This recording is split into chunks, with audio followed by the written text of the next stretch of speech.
가을 햇살이 따스하게 내려앉는 공원묘지였습니다. 검은 리무진 한 대가 천천히 멈춰섰죠. 차에서 내린 백발의 남자가 하얀 국화 다발을 들고 언덕을 올랐어요. 유진석 회장, 65세. 아들의 10주기를 맞아 무덤을 찾은 그였습니다. 무덤 앞에 선 그는 아들 사진을 물끄러미 바라보았어요.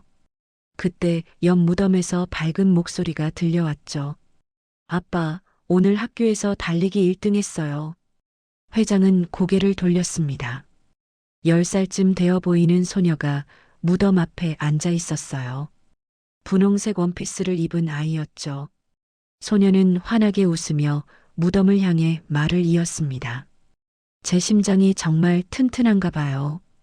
감사합니다, 천사님. 소녀가 가슴에 손을 대며 중얼거렸어요. 그 순간 회장도 무의식적으로 자신의 가슴을 짚었습니다. 손에서 꽃다발이 떨어졌죠. 툭! 이 소녀의 가슴에서 뛰는 심장. 대체 누구의 심장일까요? 그리고 그 심장이 한 남자의 인생을 왜 무너뜨렸을까요? 회장은 떨어진 꽃다발을 주워들지 못했습니다. 머릿속에는 한 가지 생각뿐이었죠. 저 아이는 누구지? 그 질문의 답은 며칠 전부터 시작됐습니다. 강지우는 오늘도 학교 운동장에서 달리기 연습을 하고 있었습니다. 낡은 운동화를 신은 채 트랙을 힘차게 달렸어요.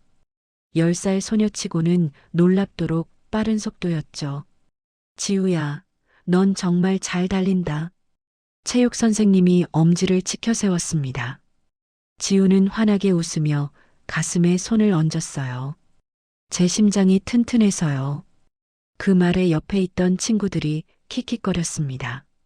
하지만 지우는 신경 쓰지 않았어요. 운동장 한쪽에서는 외할머니가 점심 도시락을 들고 기다리고 계셨죠. 할머니, 지우가 달려가 안겼습니다. 할머니는 손녀의 땀을 닦아주며 미소 지으셨어요. 하지만 그 미소 뒤에는 걱정이 숨어 있었죠. 학교가 끝나고 집으로 가는 길이었습니다.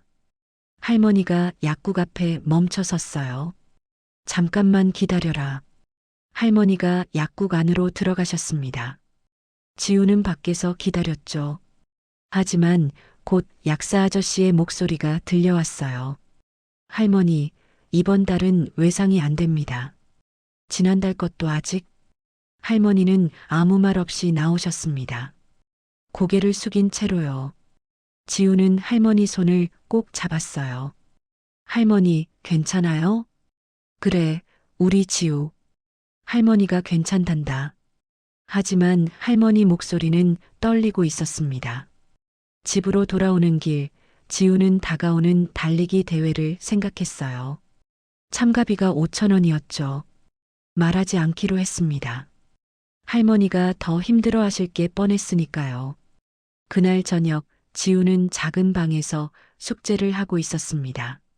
창문 밖으로 금요일 저녁 노을이 보였어요. 지우는 공책을 덮고 가방을 챙겼죠. 할머니, 저 아빠한테 다녀올게요. 그래, 조심히 다녀와라. 할머니는 언제나처럼 손녀를 배웅하셨습니다. 지우는 매주 금요일마다 아버지 무덤을 찾아갔어요. 버스를 타고 30분을 가야 하는 공원묘지였죠. 무덤 앞에 도착한 지우는 풀을 정리하고 앉았습니다. 가방에서 도시락을 꺼냈어요. 할머니가 싸준 김밥이었죠. 아빠, 같이 먹어요. 지우는 김밥 한 줄을 무덤 앞에 놓았습니다. 그리고 자신도 한 입 베어 물었어요. 오늘 학교에서 달리기 연습했어요. 선생님이 정말 빠르다고 하셨어요. 지우는 무덤을 향해 이야기를 이어갔습니다. 근데 아빠, 제 심장 정말 튼튼한 것 같아요. 할머니가 그러는데 제 가슴에는 천사가 산대요. 지우가 가슴을 만지며 미소 지었어요. 아빠도 그 천사님 아세요? 저 덕분에 이렇게 건강하게 자랄 수 있었어요. 석양이 무덤을 비추고 있었습니다. 지우는 그것이 아버지의 대답이라고 믿었죠. 다음 주에 또 올게요. 아빠 사랑해요. 며칠 후 아들의 10주기. 회장은 공원묘지를 찾았어요. 아들의 무덤 앞에서 한참을 묵묵히 서 있었어요. 고개를 돌리자 아들 무덤 옆에 있는 비석의 이름이 보였어요. 강민수. 비문에 새겨진 이름을 읽었습니다. 회장은 꽃다발을 든 채 서 있었습니다. 한참을 그렇게 있었을까요? 저 멀리서 작은 그림자가 보였어요. 분홍색 원피스를 입은 소녀였죠. 지우가 무덤을 향해 걸어오고 있었습니다. 회장은 재빨리 근처 나무 뒤로 몸을 숨겼어요. 지우는 아버지 무덤 앞에 앉아 가방을 열었습니다. 지우는 가방에서 그림 한 장을 꺼냈어요. 크레용으로 그린 가족 그림이었죠. 할머니와 자신, 그리고 하늘에서 미소 짓는 천사. 아빠, 이거 선물이에요. 우리 가족이에요. 그림을 무덤 앞에 조심스럽게 세워두었습니다. 바람이 살랑 불어왔어요. 할머니가 그랬어요. 천사님은 하늘에서 온 선물이래요. 저를 살려주신 분이래요. 지우가 가슴에 손을 대며 미소 지었어요. 감사합니다, 천사님. 오늘도 제가 아빠한테 달려올 수 있게 해주셔서요. 전 달릴 때가 제일 행복해요. 회장은 나무 뒤에서 지우를 바라보았습니다. 그 순간 아들 민준이 살아생전했던 말이 떠올랐어요. 아버지, 저는 달리기 할 때가 제일 행복해요.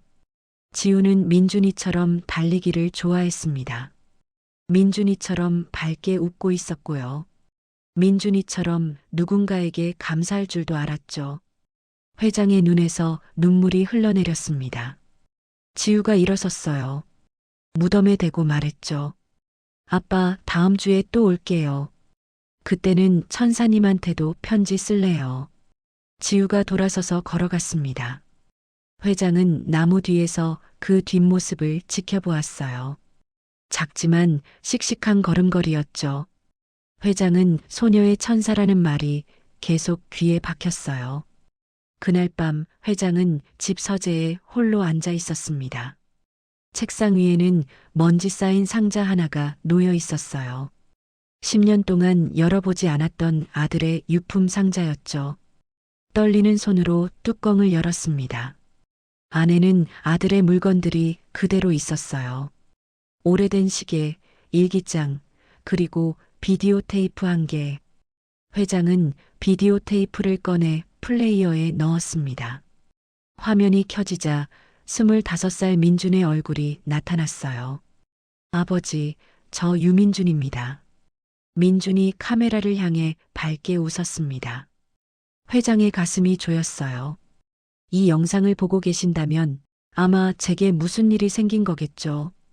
민준의 목소리가 차분했습니다.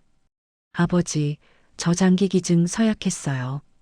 아버지는 반대하실 거 알지만 이게 제 선택이에요. 회장은 화면을 뚫어지게 바라보았습니다. 만약 제 심장이나 다른 장기로 누군가 살 수 있다면 그게 제가 세상에 남기는 마지막 선물이 될 거예요. 민준이 미소 지었어요. 제발 후회하지 마세요. 저는 제 선택이 자랑스러워요. 아버지도 언젠가 이해해 주실 거라 믿어요. 영상이 끝났습니다. 회장은 화면 앞에서 무너져 내렸어요. 아들아, 미안하다. 아버지가 너의 뜻을 몰라줘서. 목소리가 떨렸습니다. 10년 동안 아들의 장기 기증을 훼손이라고 생각했던 자신이 부끄러웠어요. 다음 날 아침 회장은 비서를 불렀습니다. 10년 전 장기 수혜자 기록을 다시 확인해 주게. 예, 회장님. 오후가 되자 비서가 서류를 들고 왔어요. 회장님, 확인했습니다. 심장 수혜자는 당시 생후 3개월 여아 강지우였습니다. 회장의 손이 떨렸습니다. 서류에는 수술 날짜, 기증자 이름이 적혀 있었어요. 기증자 마이너스 유민준.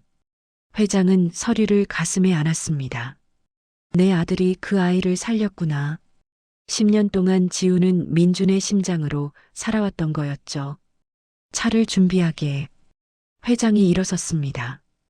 이제 알아야 했어요. 아들이 살린 그 아이가 어떻게 자라고 있는지를요. 며칠 후 지훈의 집 앞에 검은 고급 승용차가 멈춰 섰습니다. 차에서 내린 남자는 정장 차림이었어요. 유진석 회장이었죠. 그는 병원 기록을 통해 이곳을 찾아왔습니다. 10년 전 내 아들의 심장을 받은 아이. 회장은 낡은 대문 앞에 섰어요. 손이 떨렸습니다. 초인종을 누르자 안에서 인기척이 들렸죠.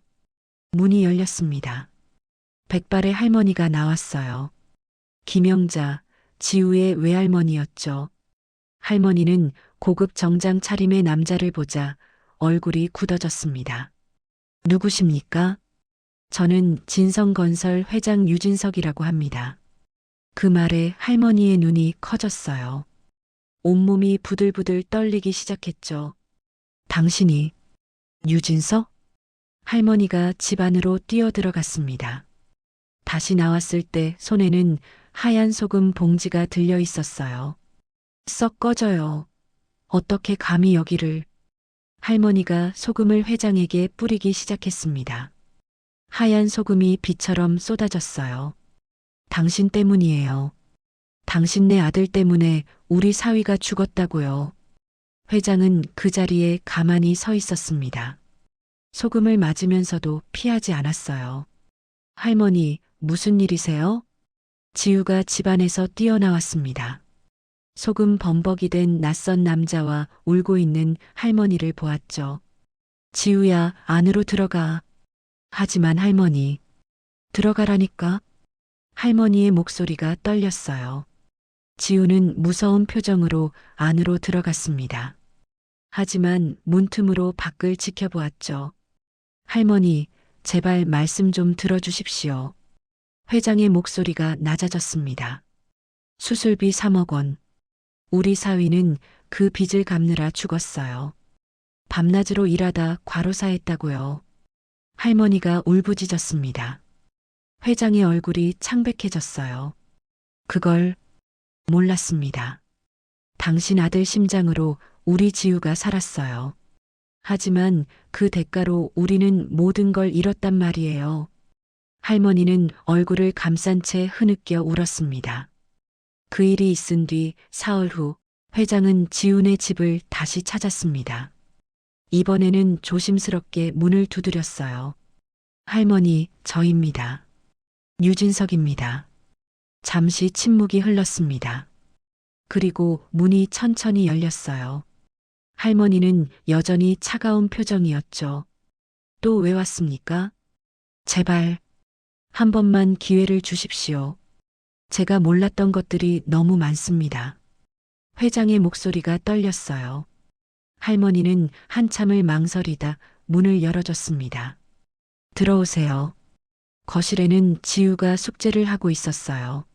낯선 남자를 보고 깜짝 놀랐죠. 지우야, 인사드려라. 이분이. 할머니가 말을 잇지 못했습니다. 회장이 무릎을 꿇고 지우 눈높이에 맞췄어요. 안녕, 지우야. 날 할아버지라고 불러줄 수 있니? 지우는 할머니를 힐끔 쳐다보았습니다. 할머니가 천천히 고개를 끄덕였어요. 할아버지, 제 천사님 아세요? 지우의 순수한 질문에 회장의 눈에 눈물이 맺혔습니다. 그래, 할아버지가 안단다. 그 천사는 할아버지의 아들이었어. 지우의 눈이 커졌어요. 할아버지 아들이요? 응. 내 가슴에서 뛰는 심장은 할아버지 아들 것이란다. 민준이라는 이름이었지. 지우가 자신의 가슴에 손을 댔습니다. 할머니도 눈물을 흘리고 있었어요. 그럼 제 천사님은 정말 있었던 거예요? 그럼. 아주 착하고 따뜻한 아이였단다. 회장이 지우의 손을 잡았습니다. 지우야, 할아버지가 부탁이 하나 있어. 병원에 같이 가줄 수 있겠니? 내 심장이 건강한지 확인하고 싶구나. 며칠 후, 세 사람은 병원 진료실에 함께 앉아 있었습니다. 의사가 청진기로 지우의 등을 살폈어요.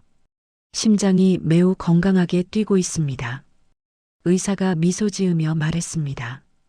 회장님, 한번 들어보시겠습니까? 회장이 청진기를 받았습니다. 손이 떨렸어요. 지우의 가슴에 청진기를 대는 순간 또각또각 규칙적인 심장 소리가 들려왔죠. 민준의 심장이었습니다. 10년 만에 다시 듣는 아들의 심장 소리였어요. 민준아. 회장의 눈에서 눈물이 주르륵 흘러내렸습니다. 지우가 회장의 손을 꼭 잡아줬어요. 할아버지, 민준 오빠 심장 튼튼하죠? 그래. 우리 민준이가 내 안에서 건강하게 뛰고 있구나. 할머니도 옆에서 눈물을 닦았습니다. 그날 이후 회장은 지훈의 가족과 자주 만났습니다. 지우에게 새 운동화를 사주고 달리기 대회 참가비도 내줬어요. 할머니의 병원비도 조용히 도와드렸죠. 하지만 이 모든 일을 탐탁지 않게 여기는 사람이 있었습니다. 진성건설 전무 최민혁이었어요. 회장님이 요즘 이상해. 어떤 아이한테 자꾸 가신다던데. 민혁은 회장의 일정을 조사했습니다. 그리고 지우의 존재를 알게 됐죠. 심장 이식 기록까지 확인했어요. 10년 전 민준 도련님 심장을 받은 아이라고. 민혁의 얼굴이 굳어졌습니다. 그는 10년 전 그날 밤의 일을 떠올렸어요. 민준의 차 브레이크를 조작했던 바로 그 사람이었죠. 이래서는 안 되는데. 민혁은 전화기를 들었습니다. 그 아이 학교 일정 파악해. 일주일 후 지우는 학교 달리기 대회에 나갔습니다. 새 운동화를 신고 트랙에 섰어요. 회장과 할머니가 관중석에서 응원하고 있었죠. 지우야, 힘내. 출발 신호가 울렸습니다. 지우가 힘차게 달리기 시작했어요. 1등으로 달리고 있었죠. 결승선이 코앞이었습니다. 그런데 갑자기 지우가 가슴을 움켜쥐었어요. 으윽. 지우의 얼굴이 창백해졌습니다. 비틀거리더니 그대로 쓰러졌어요. 지우야. 회장과 할머니가 동시에 소리쳤습니다. 사람들이 달려들었어요. 구급차가 급히 오고 병원 응급실에 도착했습니다. 의사가 심각한 표정으로 말했어요. 심장 기능이 급격히 저하됐습니다. 이식받은 심장이 이상 반응을 보이고 있어요. 그럼 어떻게 해야 합니까? 회장이 다급하게 물었습니다. 재수술이 필요합니다. 하지만 비용은 신경 쓰지 마십시오. 당장 수술 준비해 주십시오. 회장이 단호하게 말했어요. 할머니는 복도에 주저앉아 울고 있었습니다. 우리 지우, 제발. 그때 병원 입구에서 누군가 들어왔습니다. 민혁이었어요. 그는 냉소를 띠며 회장에게 다가왔죠. 회장님, 이 일이 알려지면 회사가 어떻게 되는지 아십니까? 10년 전 장기기증권으로 온갖 구설수가. 회장이 민혁의 말을 끊었습니다. 민혁 씨, 지금 그게 중요합니까? 물론이죠. 회사 이미지가. 당신은 가만히 있으시오. 회장의 목소리가 차갑게 가라앉았습니다. 민혁은 불안한 표정을 지었어요. 지우의 수술이 진행되는 동안 회장은 10년 전 사고 기록을 다시 조사했습니다. 민혁의 불안한 태도가 의심스러웠어요.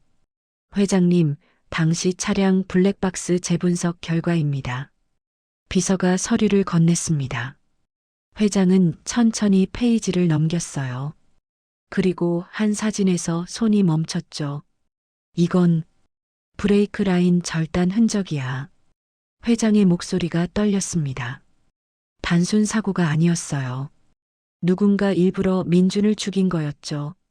당시 차량 정비 기록을 확인했습니다. 사고 전날 밤 회사 주차장 CCTV에 최민혁 전무가 찍혀 있습니다. 회장의 얼굴이 창백해졌어요. 민혁? 자신이 믿었던 조카가 아들을 죽인 범인이었습니다. 수술실 불이 꺼졌습니다. 의사가 나왔어요. 수술 성공했습니다. 환자는 안정적입니다. 감사합니다, 선생님. 회장이 깊이 고개 숙였습니다. 할머니는 기쁨의 눈물을 흘렸어요. 며칠 후 회복실에서 지우가 눈을 떴습니다. 창가에는 회장이 앉아 있었어요. 할아버지, 지우야, 깼구나. 회장이 침대 곁으로 다가왔습니다. 지우의 손을 잡았어요. 할아버지, 제 심장 괜찮아요? 그럼, 민준이가 내 안에서 다시 힘차게 뛰고 있단다. 지우가 가슴에 손을 대며 미소 지었습니다. 민준 오빠, 감사해요. 회장은 지우에게 작은 사진첩을 건넸어요. 지우야, 이건 민준이의 사진들이야. 민준이가 어떤 아이였는지 알고 싶지? 지우가 사진첩을 넘겼습니다. 환하게 웃고 있는 민준의 모습들이 보였어요. 달리기 하는 사진도 있었죠. 민준 오빠도 달리기 좋아했어요? 그럼, 너처럼 달리기를 정말 좋아했단다. 며칠 후, 최민혁이 경찰에 체포됐습니다. 10년 전 살인과 증거 은폐 혐의였어요. 그의 범행이 모두 밝혀졌죠. 석 달 후, 지우는 완전히 회복했습니다. 어느 따뜻한 봄날, 지우는 재벌회장 할아버지 그리고 할머니와 함께 운동장에 나왔어요. 할아버지, 같이 뛰어요. 지우가 회장의 손을 잡았습니다. 회장은 처음에는 망설였어요. 하지만 지우의 밝은 미소를 보고 고개를 끄덕였죠. 좋아, 우리 같이 뛰어보자. 두 사람이 손을 잡고 트랙을 달리기 시작했습니다. 봄바람이 머리카락을 흩날렸어요. 석양이 그들을 따뜻하게 비추고 있었죠. 지우가 환하게 웃으며 말했습니다. 할아버지, 저 정말 행복해요. 민준 오빠 덕분에요. 회장의 눈에 눈물이 고였습니다. 민준이도 지금 정말 행복할 거야. 내가 이렇게 건강하게 자라는 걸 보면서 말이야. 하늘에서는 따뜻한 햇살이 쏟아지고 있었습니다. 마치 민준이 그들에게 축복을 보내는 것처럼요. 생명은 이렇게 이어지는 것이었습니다. 사랑도 희망도요. 오늘 이야기는 어떠셨나요? 민준의 생명이 지우에게 이어지는 사랑과 기적의 이야기였어요. 이야기가 마음에 드셨다면 구독과 좋아요 부탁드려요. 오늘도 시청해 주셔서 너무나 감사드립니다. 행복한 하루 되세요.